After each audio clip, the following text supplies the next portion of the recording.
right, well, thank you again for joining us today. Again, my name is Catherine King, and I am in the Mary Lou Fulton Teachers College in their business ops office. And so today we're just going to kind of go over the trip request and hopefully make it a little bit easier and not quite such a frightening little experience to get on to Concur and get this done.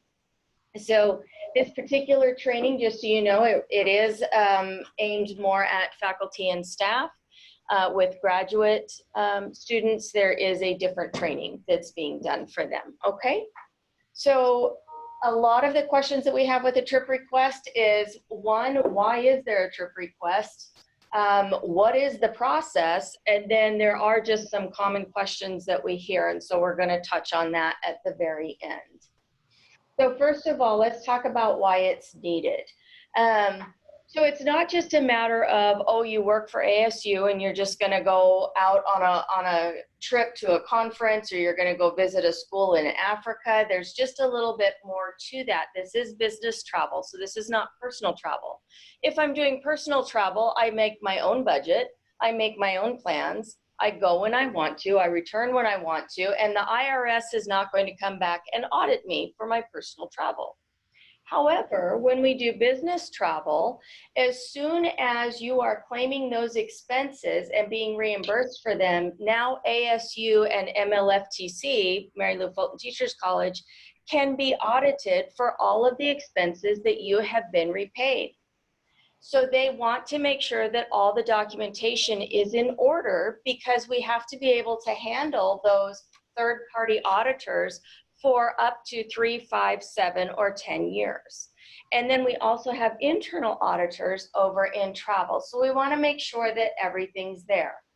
Now, the other item to keep in mind is when you're doing business travel, if you happen to fall, hopefully you won't, but if you happen to fall, stub your toe, break a leg, anything like that, ASU needs to know about that, because they are covering for workman's comp and different insurances.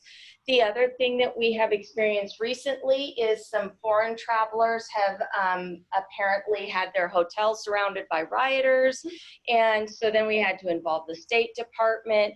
Again, if there's no trip request done prior to the trip, then ASU doesn't even know their employee is in that country or in that hotel.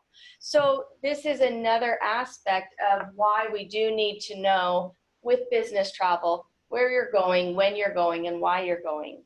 Now, the allowable expenses, as you all know, if you're doing personal travel, you pull out that MasterCard, you look at your balance, and you say, okay, I got $5,000 I can spend. Woohoo! Great. If you're doing business travel, guess what? ASU and Mary Lou Fulton Teachers College is doing the same thing. You mention where your funds are coming from, and ASU and MLFTC wants to look and see, one, does that particular funding source allow you to use your funds for travel? For instance, with grants, sometimes grants only will cover certain expenses. And so we just need to make sure, how do you plan on paying for your travel, and is that an allowable expense? The business purpose. This is where oftentimes if you've done a trip request, we've probably sent it back to you and said, hey, could you give us a more robust business purpose? Well, I can understand as a business traveler that if I'm going to a convention and I'm presenting, I'm probably going to put the business purpose line, look, I'm going to the conference, I'm presenting. Woohoo! It's business travel. Well, again, we have third-party auditors that are going to come in and look at that and say, okay, so you presented, it took you, what, 10 minutes to present, and you were gone 3 days. Give us a little bit more. So that's why we're not picking on you, but asking for just a little bit more information, because we don't know. Maybe you're networking, maybe you're building ASU's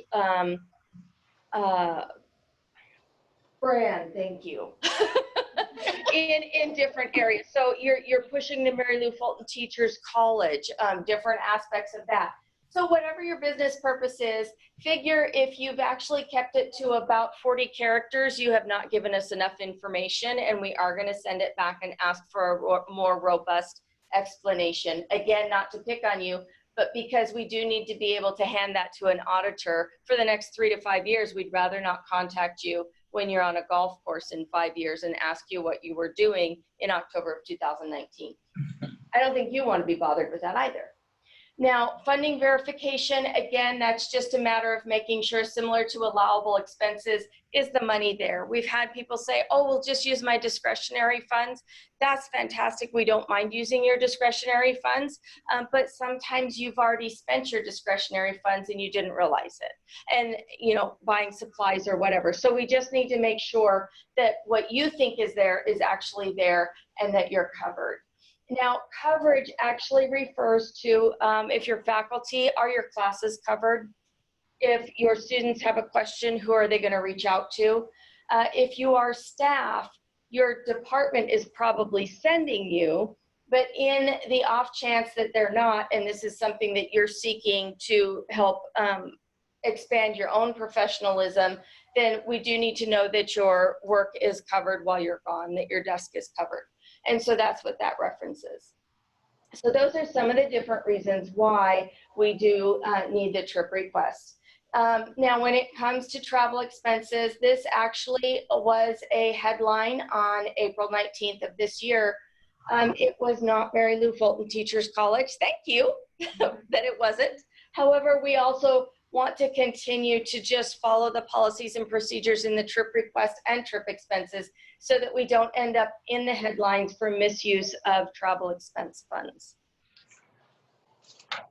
So then what are the steps for the pre-approval? Why do we say, hey, please don't give us your trip request at 6 o'clock and catch the flight at 7?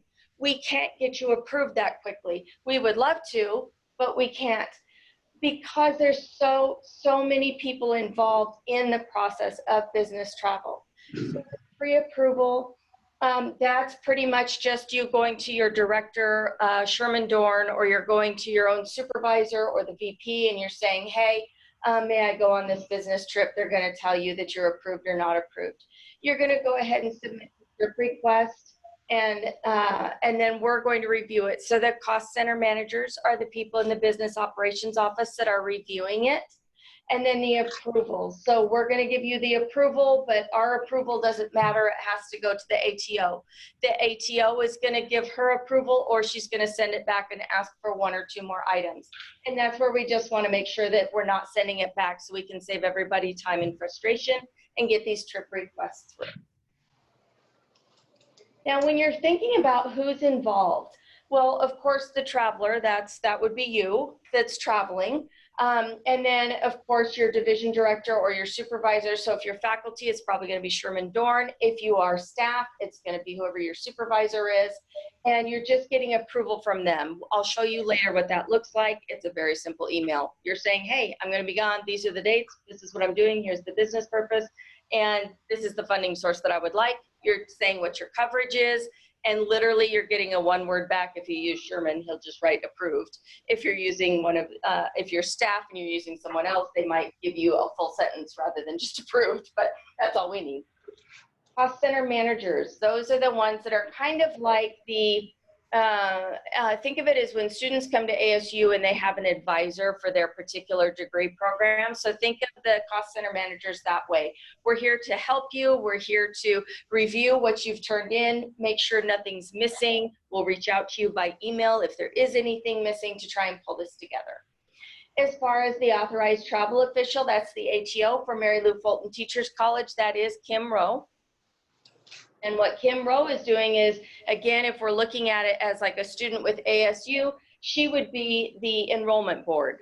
She's looking at it from the point of view of, is ASU covered? Is Mary Lou Fulton Teachers College covered? And if it's a grant, is everything good there?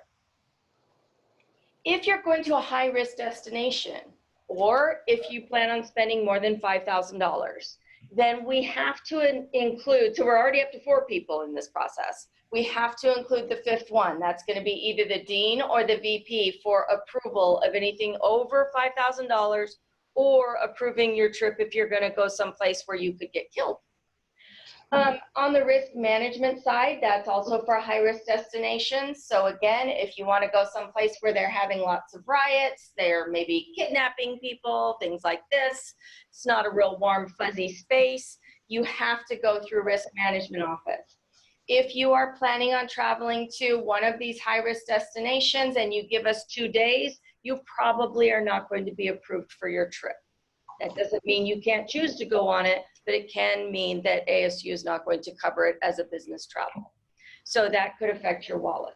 You do want to make sure that you're at least giving us, well, preferably a few months notice, but if it is one of those last minute items, then last minute to us, if it's a high risk destination, is it has to be at least 2 weeks, because we absolutely can't get on board shorter than that. There's just too many things to look at. Now, some of the common questions that we face. So what happens after the trip's submitted? Can I immediately book my travel? What we ask is that with a trip request, until you actually have that stamp of approval, please don't actually spend your money. Because until you have that stamp of approval for the business travel, you actually are like that teenager that's talking to their parents saying, hey, can I borrow 150 bucks for this? And then goes ahead and spends 150 bucks but doesn't actually have approval yet. Guess what? He's going to be doing extra chores. We don't want that to happen to any of the faculty or staff here. We don't want you using your own personal money if it is business travel. So please put off actually spending money till you have your approval. Now, what do I need to indicate or attach when I'm including my personal travel with an ASU trip? So a lot of times people will say, oh, gee, I'm going to this conference in North Carolina and my sister lives in North Carolina. I'm going to go ahead and go a couple days early, include some personal travel. That's fine. Let's say that your business travel actually starts on the 10th. You're going to go ahead and go on the 5th. That's great. Personal travel is involved. What you need to include is a list of comparable flights attached to your trip request that show what you would have spent on airfare had you traveled on the 10th instead of on the 5th. As you know, when you come around the holiday time, there are days that are significantly more expensive to travel than others. And ASU will not cover it if it's going to be 2 or 3 times the cost. They're going to cover what the business travel cost would have been, not the personal travel cost. Now, is a trip request required if I'm traveling for ASU? So it is a business travel, but I'm not claiming an expense. Yes, actually the $0 trip requests are required. And so then if we can circle back to the first or second slide when we talked about liability, don't you want to know that if you break your leg or if the plane, decides to land on a lake and you have to go for a swim and maybe get some hypothermia involved or anything like that, you want to know you're covered. And the only way that's going to happen is if ASU knows you're on a business travel trip, even if you're not going to claim expenses. So there is a process for doing a trip request that just doesn't have expenses. You're basically doing the header. So it's not that difficult. We just ask that you still do it so that we know where you are. Okay, so now that is the little introduction to why we do a trip request. And so this is where the PowerPoint is done. I'm going to open the floor up for questions. And if you are in Tempe, Poly, or somewhere else, please do feel free to ask questions and we'll see what we can do to answer them.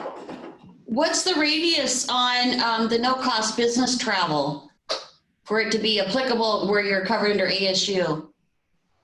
So as long as, if you are an ASU employee and you are doing business travel that is $0, you are covered under those things like the accidental death, the workman's comp, things like that. And so what you're going to include is, if, for instance, most often we see conferences, so I'm just going to use that as an example. If you were to attend a conference, but you're going to cover all the costs yourself, you're going to include simply that approval letter showing that your Sherman Dorn or your director knows you're going to be out of the office and that your classes are covered, and you're going to include the conference brochure. but you don't have to include anything else. Just make sure that you've included a comment in the actual trip request saying that it is $0. You're not planning on claiming any expenses. That way we know not to contact you and say, hey, you seem to have forgotten your airfare and your hotel. So just, you know, put a comment in there so that we're not bothering you. What if it's a local conference? What's that? What if it's a local conference? Flagstaff, Yuma. Even in Phoenix, how far would the travel need to be to necessitate us submitting that request? Yeah, but not to a conference. What if it's just to a site observation or something? Right, so then it normally, if it's not overnight stay, then you don't need a trip request. If there is overnight stay, you need a trip request. Does that make sense? I will tell you this, it is difficult in Phoenix. It is, you do have to provide some good narrative as to why you need to spend the night in Phoenix if you live in Phoenix and work in Phoenix. And it could be as simple as the commute, you know, hey, I live in Queen Creek, the conference is in Peoria, okay, or vice versa, but more than that, because again, you're not actually explaining this to us. You're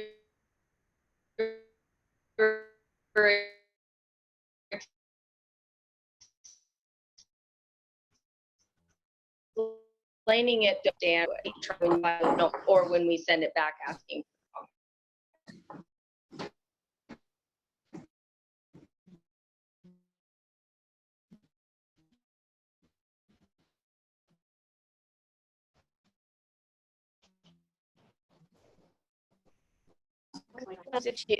Okay, I'm looking at Daisy to see. Is it Sherman Dorn that? Nicole, okay. So you would reach out to Nicole to, and she oftentimes will reach out to us in the business operations office just to make sure that everything is covered. If your staff, I know that Kevin in recruitment, he doesn't do it, but he said that he goes to Geldman and Geldman goes ahead and checks all the funding to make sure the funding is there. Yeah, Yolanda does a lot of it. Lori, Daisy, and I do a lot of it. But we direct it to Nicole. Are there any other questions? Sorry, is that okay? Okay, thanks. When we aren't using any funding from ASU, what do we put in, like under the project gift or grant program? Where it used to be, there used to be a number that we had to do. How do we find out what number or what to put in there? So I'm looking over at Daisy to see if she has a comment on that. Just a second here. Usually it's the where it's being funded from. So I would probably reach out to your supervisor. Again, you can always just contact the business office to find out what program and cost center to use. Okay, that was really hard to hear. So I need it all done again. Yeah, not a problem. So so what she was saying is that, you know, like each department has like a general account, business account. And so if you don't know what that is, you can always reach out to your supervisor and they'll know what it is, or you can call us at the business office and we'll go ahead and look it up for you. Or you can just reach out by email. We can do that.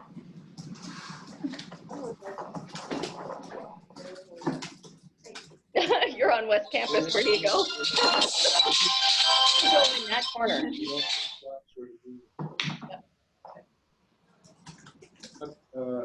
Not a question, but a comment.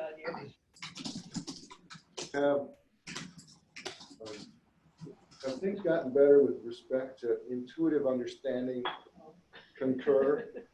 Because the frustration has nothing to do with, do I not understand what I'm supposed to do? It has everything to do with that stupid software that you're making us use and how unintuitive that is. Now, it may be worthwhile to do a 2-minute YouTube video on how the hell we use that. Because it's bound to save you time and you know, faculty members We do They- it twice a year, that's the thing. What's that? We only do it twice. We do it once a year or twice a year. It's not like we do this all the time, so therefore it would be very helpful to do that. And I understand, some people don't want to be bothered. I would do that. If you did something like that, I would do that to learn the ins and outs, okay? Even though I only use it once or twice a year. But I might recommend after I do times as I have, I might need it as a reference tool just for certain tasks. And so, a series of, Small chunk just as a reference. at this point. More than a training, like, I didn't really feel the need to completely come to a training today, but I know I have some gaps in understanding. I think part of But what she's it's gonna mostly do, related to the Yeah. software. I think what she's gonna do in just a moment is take us through the concur piece. Which And I've done share before. some of that. Yeah. Good. So, and then we can break that up and hopefully make some videos of that, or we may go back and do some smaller chunked out videos of their confusing pieces of it. It's a very good suggestion. Alrighty. So are we all good all the way around? If so, we're going to move on to the concur part. I'm going to say yes. All right. So, You where do I go from here? Share. And Here. Do I double click? nope, just click share. Okay. All right. Do you all see the My ASU page? Yes. Okay. I'll go ahead and just make it a little bit bigger. All right, so for those of you who do not know, if you are at My ASUs, you simply come under the My Employment and hit Travel. So what we're doing at this point is we're going to do two things right now. We're going to first go to the travel system. The travel system is called Concur, and we're getting there. And we'll walk through the process of doing a trip request. But I have been asked by both Ray and Kim to quickly kind of introduce everyone to the travel system page prior to going to Concur. So if you'll just give me a moment, I'm going to act like your little tour guide for a second. When we are, oh my goodness, that little mouse. All right, so when we open up the travel page, I want you to look over on the, well, for me, it's on the right-hand side. Hopefully it's the same for all of you. We've got the My ASU trip access. That is how you actually get to the trip request. You've got information on the travel card for any of you that have a travel card. We have the travel policy. We have a lot of people that ask about, well, is this covered or is that covered? Such as alcohol. No, alcohol is not covered. So it states that in the travel policy. Then we have department resources. We have traveler resources. We actually have a step-by-step ASU trip manual. It's 135 pages long of goodness. It shows you step-by-step how to do anything and everything on Concur. And then the U.S. Passport Office. It's really So. All 135 pages. All 135 pages, yes. So now on the traveler resources, I'm just going to take you down this real quick because I've been asked to. So on that page, you are going to find all sorts of information. If you are planning on going to a high-risk destination or even to Mexico or Canada, please hit foreign travel, go under that page and look at all the different things that ASU and risk management need you to consider so that they can make sure that you are covered and that you know where to go if any kind of emergency happens. I have only been with the university since March, but I will share this in a prior position with Prudential Corporation. We actually had a lady that was down in Mexico just having a nice time in Cabo. This is a perfectly safe location. They were in a beautiful retreat. However, She tripped and fell against a picnic table and ended up with 17 surgeries to put her face back together. Now, I am not suggesting that that would happen to anyone. It was like the odds of winning the lotto type thing. However, it's that one-off that you want to make sure that you're covered and that your employer knows where you're at. So please, if you're doing foreign travel, hit that link and study all about it. Make sure you give us enough time to make sure you're covered. This also has links to the basics about the trip, the quick reference guide, the travel manual, and then you'll also find all sorts of information like how to rent a car, or who to call if you need to contact someone at the State Department. All that kind of wonderful stuff is found under that link. So again, that's under Traveler Resources. So with that, unless you have any questions about those links, I'm going to go ahead and start on Concur. Does that sound good? Okay. So real quick, again, you access it here. You're at My ASU, you go to travel, you hit My ASU trip access. Today, only for the purpose of this training, I'm accessing it a different way because I don't want to actually start a trip request. This is just so that the travel department knows it's just a test. I should be able, we tried this yesterday at work. Let's see.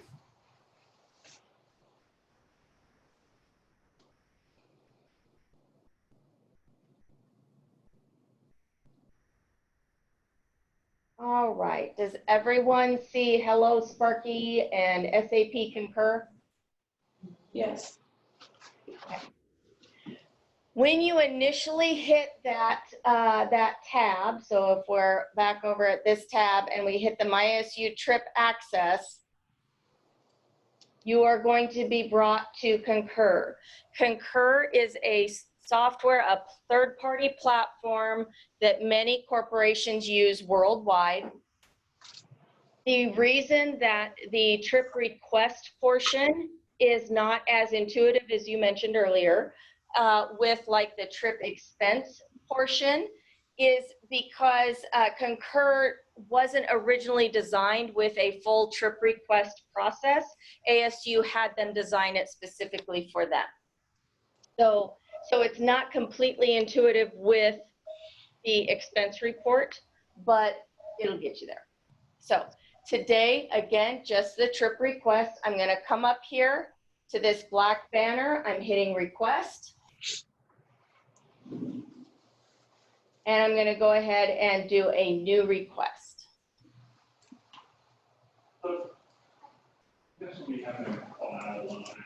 Did you have a question? Or was that, that's someone talking? Okay. All right. So when you're doing the trip request, what I like to do is I like to make sure that I've done my homework first. So what do I mean by that? That you know what the name of the conference is, you know what city it's in, you know the dates surrounding it, and that you've at least looked at maybe what airfare might cost and whether or not you'll be staying at a conference hotel, maybe what that might cost. The more information you have before you start the process, the faster it's going to go for you. Now, this trip name, this is like you labeling a file. If any of you are old enough to remember having actual paper files that you kept in a drawer, maybe you named it something. So this trip name, that's so you can find that file again in the future. So today I'm just going to put test B. You can name it whatever you want. If you are going to a CEC conference, a lot of people will they go every year. So they'll put CEC 2019 or CEC 2018 or whatever. So it's that trip name is the one thing in here that is all for you. It's not for anyone else. Now the trip type. So are you going out of state, international, in-state? If you are with Mary Lou Fulton Teachers College, you are never clicking number 4. You are only clicking 1, 2, or 3. So today, the example I'm using is a conference in South Carolina. So I'm going to go ahead and click out of state.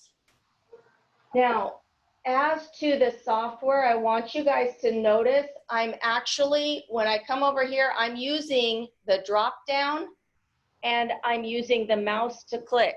This is not a program that understands tabs and enter. So you really need to save yourself the frustration and just love on your mouse to move from field to field. Okay, so my business travel begin date. So when I look, oops, sorry, all right. When I'm looking over here, oh honey, you covered all my attachments.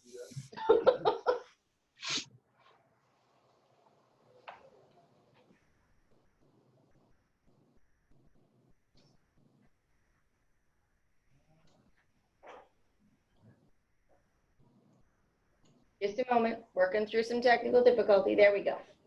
All right, so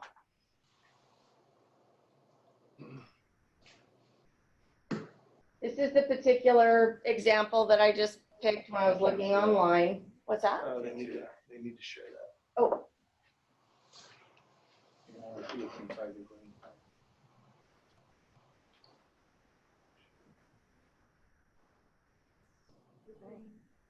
Beautiful thing.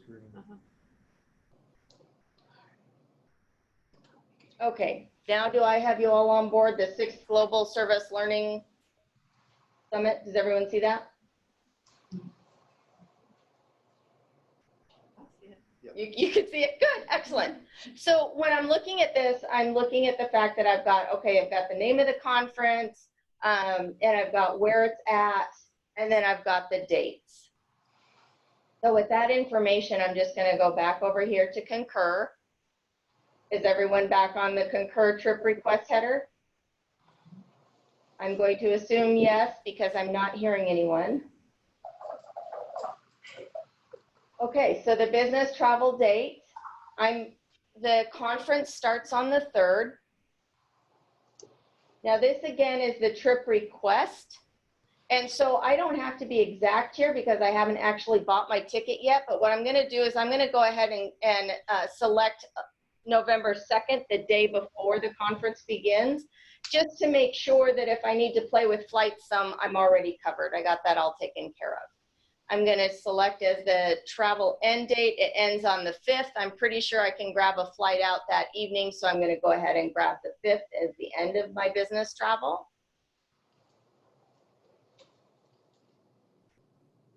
What did I just do?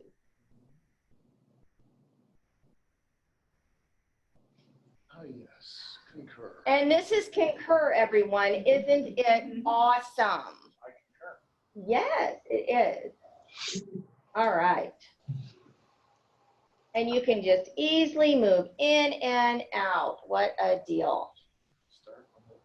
Yes, it makes you so happy because you get faster each time. Okay, so let's go ahead and grab November 2nd. We're going to go through November 5th. Destination city. So I'm going to start typing and it's going to start giving me some options. Do you see this Clemson, South Carolina right there? Again, I don't get to just hit enter. I have to actually click on it in order for it to fill that cell. Now I'm pointing at this travel risk advisory low, level 1. That's what you need to be aware of. If you are traveling internationally and you see this travel risk advisory hit level 3 or above, that's when you have to involve risk management and you have to involve the dean.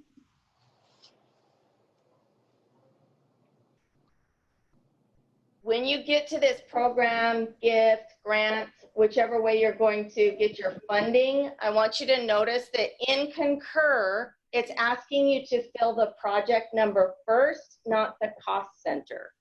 That can be a little bit frustrating for some people, but just so you know.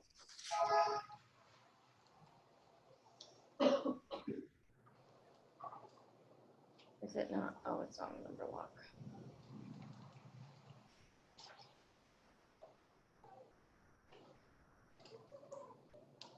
Again, I'm waiting for Concur to tell me that it's got the program that I just selected, and I'm gonna click on it. That really is one of the biggest frustrations for people in Concur is they wanna hit tab or enter. You can't, you really do have to actually click on it with your mouse. Notice it automatically fills the cost center, so I don't need to touch that. Does this trip contain personal travel? We are not gonna play with personal travel today, so I'm gonna put no. With the business type, nice and simple. Again, I hope you all are noticing, I'm literally just hitting the down arrow each time. I'm not trying to come up with my own ideas. I'm just gonna let Concur tell me what kind of verbiage it wants. Now, the conference event host, the host is not always the same as the name of the conference. So if we were to just switch back over here, looks like we've got the 6th Global Service Learning Summit, One World Inclusion Transformation. I'm going to call it the 6th Global Service and call it good.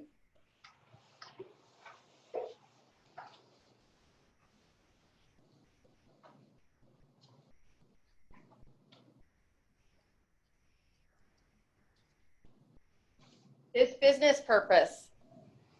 When you're in this box, this is where I just went on and on a few minutes ago about how your business purpose needs to be 2 to 3 sentences. Please give us a robust business purpose. Here's the little caveat in the actual box for your business purpose. It only takes like 40 characters. So you can say anything at this point, but it takes about 40 characters. There we go. All that's going to 40 characters. You could probably get more.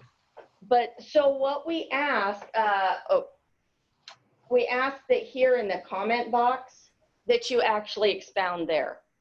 So when you get that trip request sent back and you're thinking, hey, it didn't take the characters, I put in as much as I could, well, just go to the comment part, stick it all in there. I'm going to just circle back real quick to this trip not to exceed. If you put a number in there, we assume that you do not want us to approve anything that's over that number. Otherwise, leave it blank. Let us do our job. We'll do what we can to try and get you the best that we can at the end of the day. So I had one, in fact, I had a group of people that keep putting 700 in here. And once they put in 700, that tells me I can't approve anything over that. And they're sending me trip requests for $1,500 and $1,600. And I'm trying to figure out which costs do you want me to cut. So if you have not been told by your superior that you can't exceed a particular amount, then let us do our job to advocate on your behalf for your trip. Just leave it blank. It'll autofill later. Last comment before we move forward. In this comment section, again, 2 to 3 sentences for your business purpose. And if you selected yes under personal travel, you would put your personal travel dates in the comment section, not in the business travel date portion. Okay? So we can go ahead and move on forward to segments. Now the segments, as you can see, you got airplane, train, car, and hotel. What's a segment? Well, the segments reference expenses. Anything you put in under this tab is going to show up under expenses. Here's the thing, whenever you're traveling, there's going to be certain expenses that are expected to occur with travel, and they're expected to be the larger percentage or the larger segment of the budget for that travel. That's all this is referencing. So we're going to go ahead and hit airplane because we're going out of state. We're going to do round trip. I've already done my homework. I've looked at flights, so I know I can get a flight for right around $358. I'm going to be going from Sky Harbor, but I'm just going to go ahead and type in Phoenix. As I type it in, look at all those airports that come up. Again, this is Concur. We do not hit enter. We click, and it'll fill. We are going to Greenville. South Carolina, there we go, Spartanburg. And the dates. Notice it automatically has highlighted the second because it knows that that's when my business travel starts. I'm just going to click on it to let the system know that, yeah, I'm good with that. I'm going to go ahead and click on the 5th for the return. Hit save. When I hit save, I just want you to notice up here now my trip request has a 4-digit code. Let's say as soon as you get approved, let's say this trip is approved by tomorrow, you are ready to go. You can start buying airfare and getting your hotel all set up. Use this 4-digit code when you call Anthony Travel or when you hit the travel portion of Concur. You can get all of the discounts, ASU discounts, employee discounts by using Anthony Travel, which is the humans behind the travel portion of Concur, or you can just go to the travel section here in Concur to buy the products. But you want to go ahead and use this 4-digit code. Hang on to that. That's the one that's going to tie everything together in the end. All right, we have our airfare taken care of. The other large segment that we look for, if we don't see it and you don't leave us a comment, we send the trip request back to you. That has to do with where you're sleeping at night. We do not want ASU employees sleeping on the street. So we would like you to put something in here. Now, let's say this particular conference is $150 a night. So we're planning on being there for 4 nights, 3 nights. Throw in 600.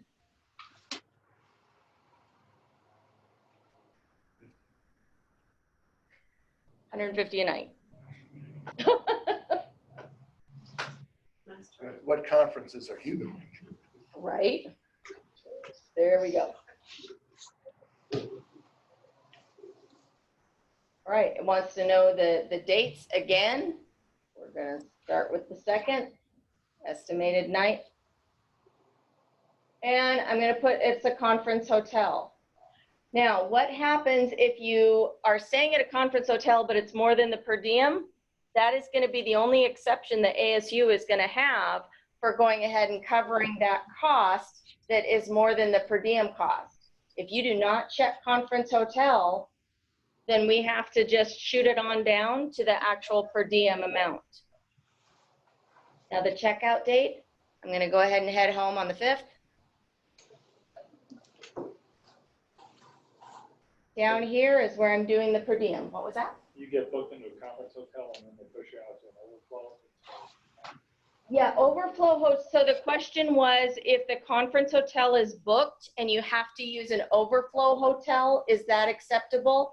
It is. Please provide comments about it because we do look at conference information. And if the hotel you stay at is not listed, then we don't know what you've done. So you just need to let us know. On the per diem, this is where I'm just going to go ahead. I'm going to click either. Notice that where I'm going is not here. So I'm going to put in South Carolina. And then I'm going to look from a city.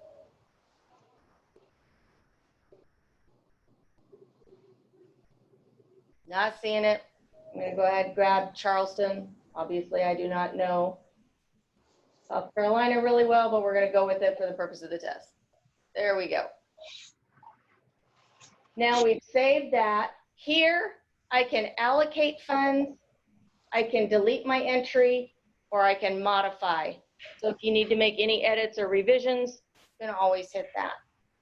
We're good to go, so we're just going to move right on to expenses. Now, I know you see these 6 tabs, but for the trip request and you're the traveler, which is what we're doing today, you're almost done. All you got to do is finish up this page, do some attachments, and we're good to go. I want you to notice here, look, your airfare and hotel from segments, it's already been brought over. What other kind of expenses do we want to see? Well, the big one is going to be a conference registration. So I'm just going to go ahead and type that in here.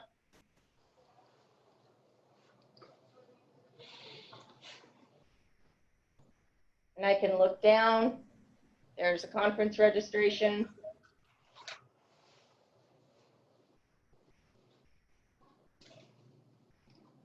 When I click save, it's going to be added over here to my list. The other thing I might want is a taxi. Whatever I'm typing into this expense type up here, just going to show me that I can do that.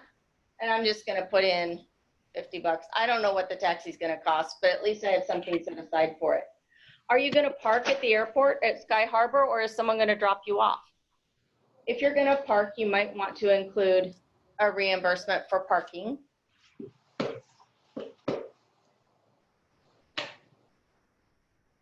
And parking is about $12 a night. I'll just go ahead and say estimate at 48. If I'm under that, that's fine. And then finally, I want to make sure I eat. I like food. I'm going to put in daily allowances here. This is where it's so important that back on the header, you did your business travel, not personal travel, in the business travel dates. Do you see that? It autofills. It also auto estimates. So again, if I'm back here on the request header and I'm looking at the business travel begin and end dates, that is not where you put personal travel. If you have personal travel dates, you put them in the comments. Because the business travel begin and end date does affect your daily allowances.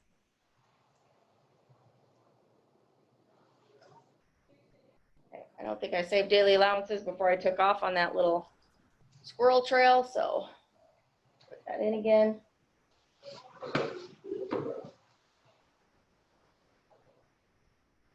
All right, all of that shows. Oh, that's good. Airline fees, you see that? If you think you're going to spend 30 or 50 bucks on luggage, you can always put that in. Now, you don't have to get super picky on putting in each and every expense on this page, but what we're looking for is you got to have some sort of reference. If it's a conference, have some sort of reference to the conference registration. Have some sort of reference to where you're going to lay your head at night, and have some sort of reference as to how you're going to get there. Airfare, car, whatever. Those are the big ones that we're looking for. Even if you're not going to ask for that reimbursement later, at least let us know you're covered. Let us know if there's an earthquake in the area and the Hilton Hotel goes down, that we know you're staying at the Radisson, not the Hilton. Give us something to go off of so that we can find you. Make sure you're taken care of. Okay, so this is all set, and now all I need to do is add my attachments. So I'm just going to click attachments up here. I'm going to click attach documents and browse.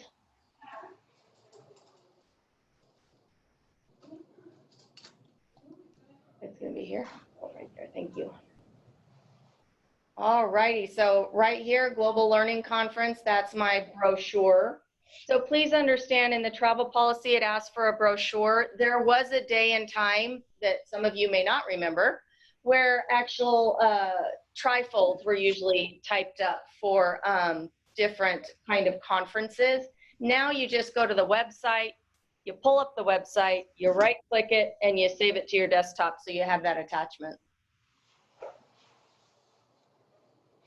I hit upload, and that is done. And now I just want to make sure that I have my approval email from my supervisor. This is literally how simple it is. I want to attend the XYZ conference. These are the dates of the conference. This is where it's located. This is my plan on leaving and returning. I'd like to use department funds. My classes are going to be covered by whatever. Do I have your approval to attend? And approved. That's all we need. Save it as a PDF, attach it to your request.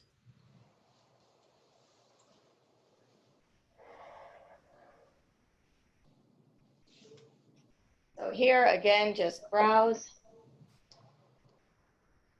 grab my approval, upload it, and close. So as simple as that. you now have everything you need for your trip request. Hit the approval flow. And if you don't know who your cost center manager is, who are you supposed to send this trip request to? You may get it all done and you think, oh, for heaven's sake, who do I send it to? Well, if you just hit your asterisk, a list is going to come up. Again, I'm on the test site, so it doesn't show everyone's names. If you are here on the west side, just go ahead and put in Lori Hamsdow. She's the one that usually distributes the workflow for the trip requests. For this particular test, I'm literally just going to grab Lori Bean. And I am all done. If I want to, I can go ahead and print this from Workday for my own files, my own records. I can print my attachments so I know what I actually attached. I can check my attachments. I think I attached them. Are they all there? Well, yep, everything's there. The approval letter, the brochure, we're good to go. And yes, and it's, yes, we will. We will communicate with you. Now I just hit submit request. It's going to tell you it's been successfully submitted. It takes you automatically back to all of your open requests. So if you are someone who likes to travel a lot, you will see several different trip requests. And so you see the request name here. That's back at that header where you name the trip whatever you want because it's for your records. So I know by looking at this, test A, that's what I was playing with last night at home. Test B is what we were doing here today. Here's my request ID so that I know when I want to go ahead, when I get the approval and I'm ready to buy those airfare tickets or I'm ready to go ahead and reserve that hotel, I have my request ID right there to go ahead and give to Anthony Travel or to use when I'm on that travel page right here. So with that, we are all done. Do any of you have any questions? So you recommend that we go through Anthony Travel? Well, we have to have a preliminary number on how much the airfare is. Yeah, for your actual request, for the trip request, you do need to have a little bit, you need to do just a little bit of research. Now, when you're on ASU Travel, since we're pretty much done with the my concur part, I'll go ahead and hit this. When I come up here, I can hit travel here to purchase, but if I just want to review, hey, I'm doing this trip request today, but I'm really not sure what it's going to cost me and I want some ideas. I can put in my departure and my to right over here, and it will go ahead and fetch me a list of different prices that I could expect to spend, and I can just use that. Any other questions? I've never used that before when I've researched prices. Is that preferred? You don't have to, but it's all on one page. So it. Expedia anyway, Does it? Okay. Well, there you go. or whatever other agency. Yeah, Travelocity, Expedia, all of that, it's all the same company. I'll use the same. But the plus with Anthony Travel, when you do get approved and you can start to spend, is that they do know what ASU's discounts are. So for instance, there's some car rental places that give you an automatic 25% off. There are hotel chains that will give you X amount off. Southwest and American Airlines specifically have different contracts with ASU to give us significant discounts on their airfare. Anthony Travel has access to that. If you're going outside of that to Expedia or Travelocity, you are just going to get their prices. So. All right. Thank you, Catherine.